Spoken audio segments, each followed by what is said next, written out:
So I did this. I did this, guys, from just these few things that you see on your screen right now. I did this.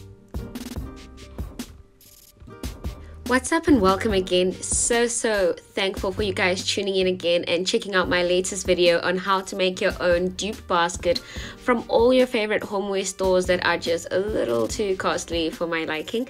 And check out the next steps that I took to make up this new DIY. So thanks again for tuning in. Have a look at it and please share, like and subscribe. Love yous. So yeah, guys, all the items I used on this DIY are from a previous haul or a couple of hauls ago. Like this cord rope that I bought from Chaimberlains. It's a 10-meter sized rope. I think it's about 5mm width, 5 to about 7mm width rope that I bought for 30 Rand or 35 Rand at most from Chaimberlains. And the bucket itself I bought from Westpack Lifestyle. The bucket cost me around 20 bucks. I will link a video of this particular haul that I did. It is quite an old video, but it took me quite a while to actually get this right. There were some bloopers, there were some fails, but this was the final video and this is the product that I came up with in the end. So stay tuned and really be excited for the showstopper. So the next item that I did use here was my trusty glue gun, which I did mention in a previous haul that I got from P&A, as well as the glue sticks. And from that haul, those two items cost me about 150, 160 odd. Another item I used for this DIY was a jute rope, which I was gifted by a friend, a very good close friend of mine. But you can actually get yourself some jute rope. I used about, I'd say roughly max 30 meters, including the handles for this particular DIY. I will load a picture and link to where you may be able to get yourself some jute rope for a DIY like this. I'd pretty much say that this DIY dupe basket is inspired by most of your well-known South African as well as abroad homeware stores, because baskets have been in and they've been in for a while. My intention for this one that I'm doing right now in particular is to use as a planter. I am still in search for something I can put in as an accent piece on a corner somewhere around the house.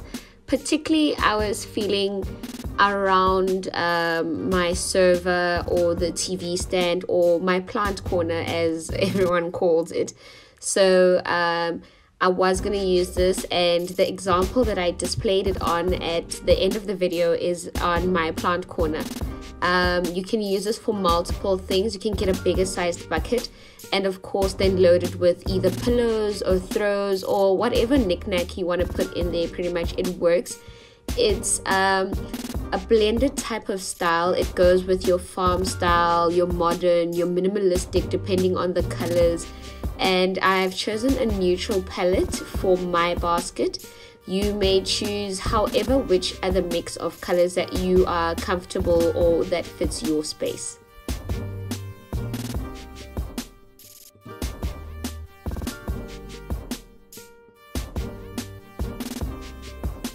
So as for this DIY, I wouldn't really put it on a difficulty scale.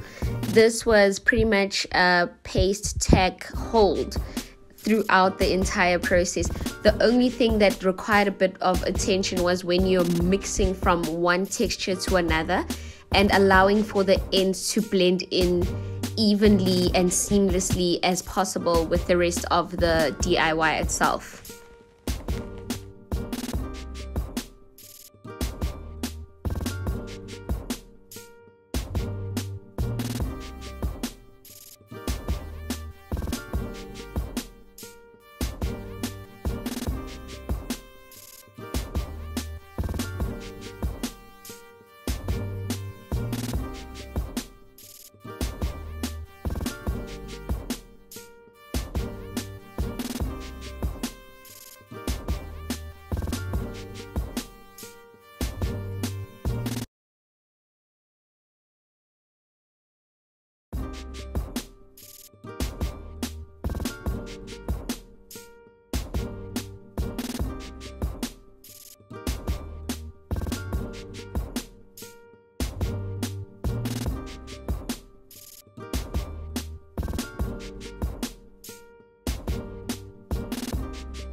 So when I got to the area that has holes for my actual original bucket, all I did was try to glue over around the edges and glue over the previous row of rope and attach it onto that.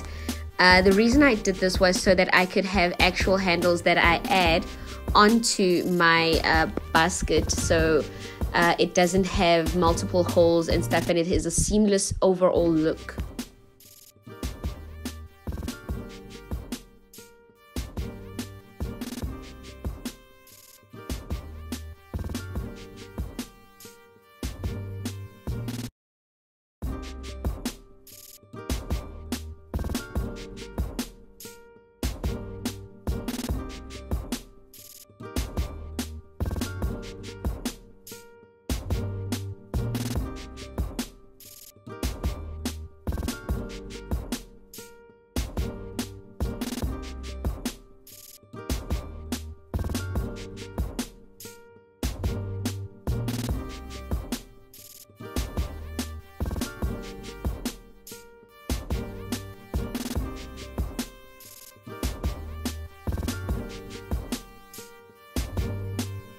So when I got to the very end of my bucket, I just tried to make it as seamless as possible, and I found a way to try seal the end of my rope that I have braided and tuck it in onto the inside of the bucket itself.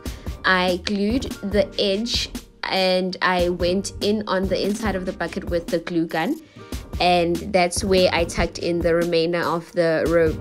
So for my handles, I did a 4-strand braided rope. It's quite simple. You just tuck in each end and you do the adjacent sides end at the same time, as I do in the video above. Just try to be slow and avoid tangles as you are doing this. And after I braided these, I did a tapered in method towards the bottom of the bucket, and I allowed it to spread out to form my handles.